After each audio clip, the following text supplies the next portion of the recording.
Today's video is sponsored by Hit Point Press. Don't miss out on the sale. Alright guys, Jameson and Alex here. Today we are talking about the College of Requiems Bard from the Grim Hollow campaign setting. Yep. So if you're new to the channel or to the series, what we're going to do is go through all the abilities gained in the subclass. We're going to rate the roleplay, combat, and synergy based on how the abilities gained in the subclass improve on the base class abilities. You got it. Don't forget to like, comment, and subscribe to be entered in our D&D Beyond Players Bundle giveaway. Free stuff is wonderful. All that being said, let's just get right into it. So surprisingly, for a change, we've had a great run of very long descriptive subclasses. This one's more to the point, which is a nice change of pace for our sake. So starting off at level 3, we're going to get 2 abilities. The first one being Chilling Melody, which lets you learn 2 necromancy cantrips off of any class of spell list. You're thinking, oh, that's so many choices. Well, it's not.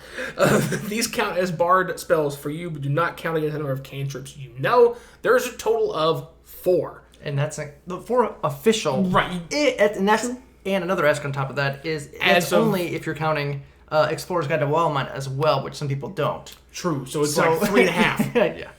Yeah. So there's your too many class. It better be too many class because there's not that many to pick from to start with.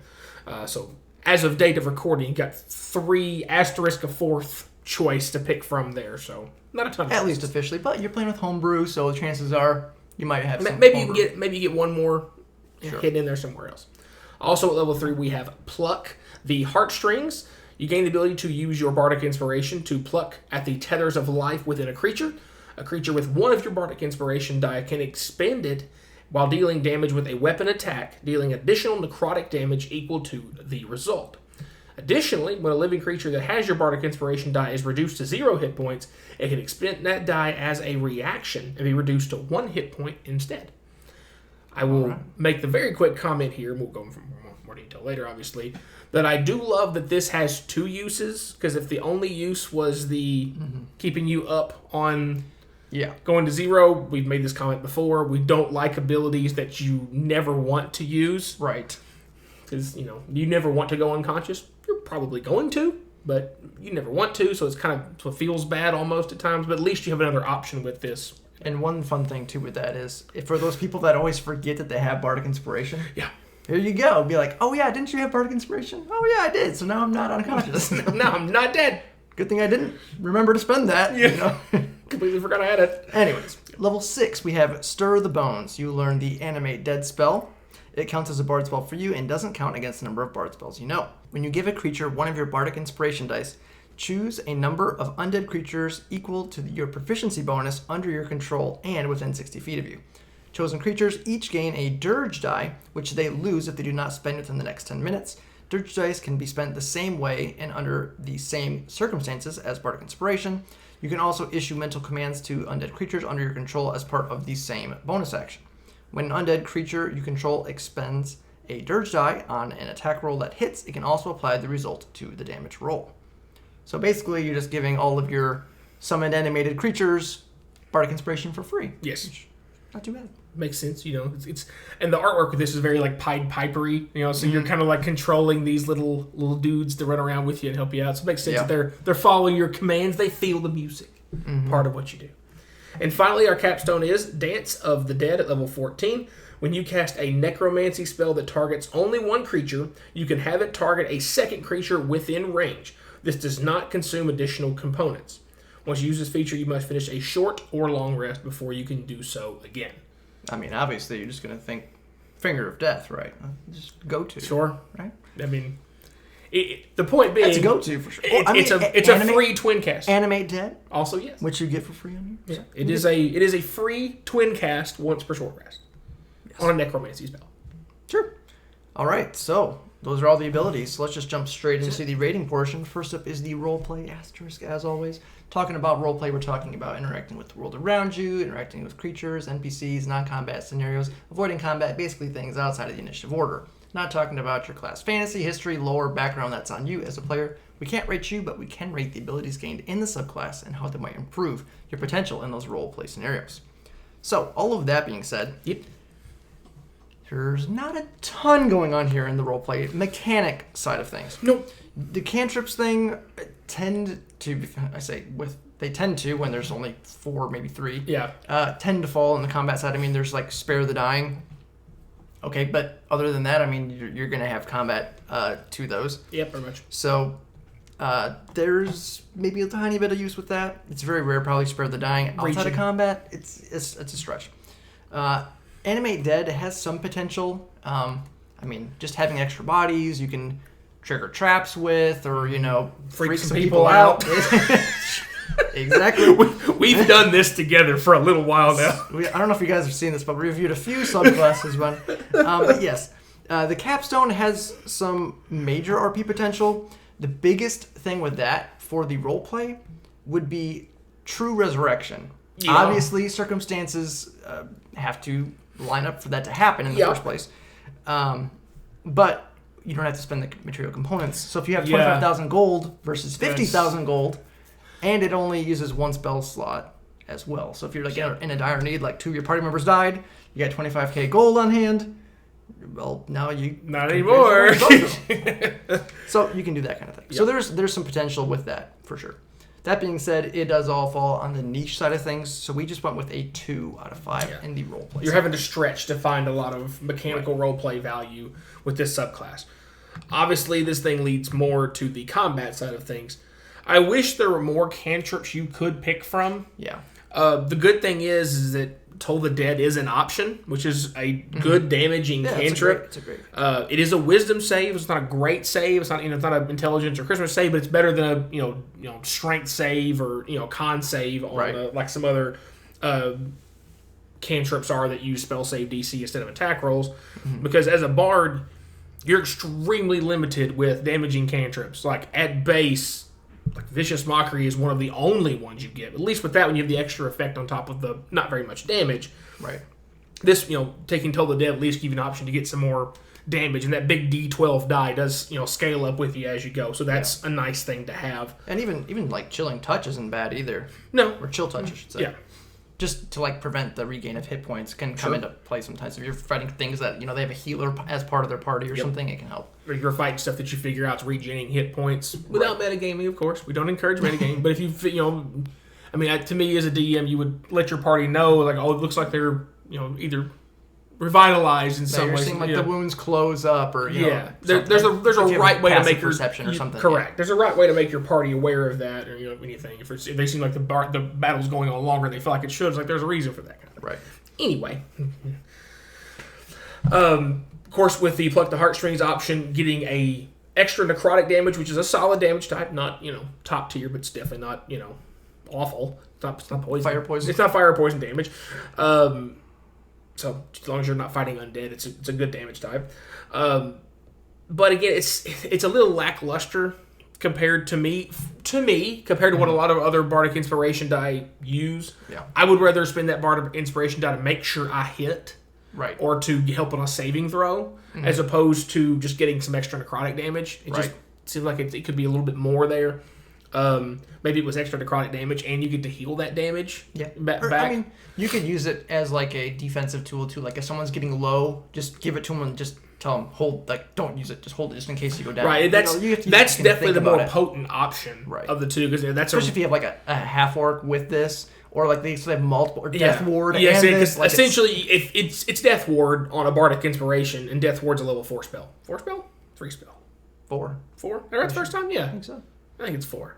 We're going with 4. We're going to go with 4. I think it's 4. Anyway, the point being is that, it's equivalent to a much higher level spell effect that you get for Bardic Inspiration. But again, it is kind of you hope you don't have to use it, but it's there in case you do. So there is another option if, you're getting close to, you feel like you're going to win the battle or whatever, the conflict that you're in, and you still have that, nobody's really hurting, you can go ahead and spend and get that extra damage out of it. The Animate Dead thing from 6, getting the extra spell, obviously great, because you don't have to worry about spending, one of your known spells on that spell. You're getting some extra guys out there to flood the battlefield. Your DMs will love you because you're adding more things into the initiative roll. Always. We've been doing this a lot with some classes lately, it feels like.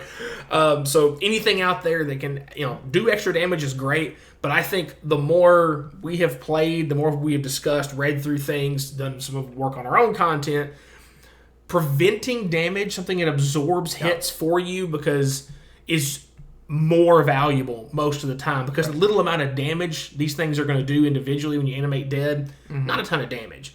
But if it takes, one of the attacks, something big that you're fighting that did like 38 damage with an attack. Yeah, even if it one-shots it, you don't care. Because you didn't get hit. Or one of your party didn't take that damage. So that is to us, a very undervalued concept that I didn't realize how much, in my opinion, it valued that way when we first started kind of doing this. I was like, just not getting hit by something is so important. So important. So that's what this allows you. And they're better because they have the little dirge dice built into them, Bardic Inspiration out to make them better. And of course, with the capstone, like Jameson said earlier, the free twin cast once per short rest is super fun because there are some very interesting choices. You can go offensive, you can go survival with it. Because Necromancy does have a bigger variety of what the spells do than you would think at times. So there's some interesting options. It is once per short rest, so it's not once per day kind of thing. So you can do it a couple times a day as a general rule. All that being said, as Jameson likes to do, the limitations with the Bardic Inspiration choice, and then you're only getting Necromancy cantrips, not that many choices, only getting the Necromancy spell, twin cast, limited amount of choices. We went to 3.5 out of 5 on combat because 3 of your 4 abilities are either not uber impactful, you hope never happen, you're limited on your choices, and you're limited on your execution. Yeah. So your Animate Dead spell is a spell and you can cast it, but it's still using a spell slot to get. It's just a little bit more effective when you choose to use it. Yeah, it's one of those things where, like, the options you have when they work, it's pretty great. Yeah. But they're either limited use, like the capstone, or you're waiting for certain specific circumstances. Like you have to have something to animate dead. You have to, you have limited choices for the cantrips and the reaction to prevent the knockout. Yeah. You have to get to that point too. Right. So there's a lot of things, asterisks, like, oh, this is great, but you need this specific circumstance for that. And that being said, on the synergy side of things as well, it is really solid, as we were talking about earlier, to get basically the effect of Death Ward on a Bardic Inspiration, which, I mean, it's going to be really annoying, especially for things that don't have multi-attack, because the half-orc racial trait and Death Ward and stuff like that, where you just get 1 hit point back. Yep. It's good for sure, but a lot of things at higher levels have multi-attack. So it's like they hit you, you don't go down, and then they hit you again, and you're down. So in the end, it doesn't really change much because you still go down. Yes, they use maybe 2 attacks instead of 1 to do so. Yeah. But it prevents you from failing a death saving throw, from getting clapped. Yeah, the double for the auto crit if they're melee. If they're in melee. Yeah. But it's all right. It's solid when it works for sure. And for the effect that it's similar to a 4th level spell is great for the amount of times you can do it. Yeah. Even if you used it for just that, let alone the other options. Yes. And then the free spell and then the buff to animate dead is really interesting. It gives you some more utility with the Bardic Inspiration. It lets each Bardic Inspiration use go a little bit further because you're getting basically free uses out of it as well.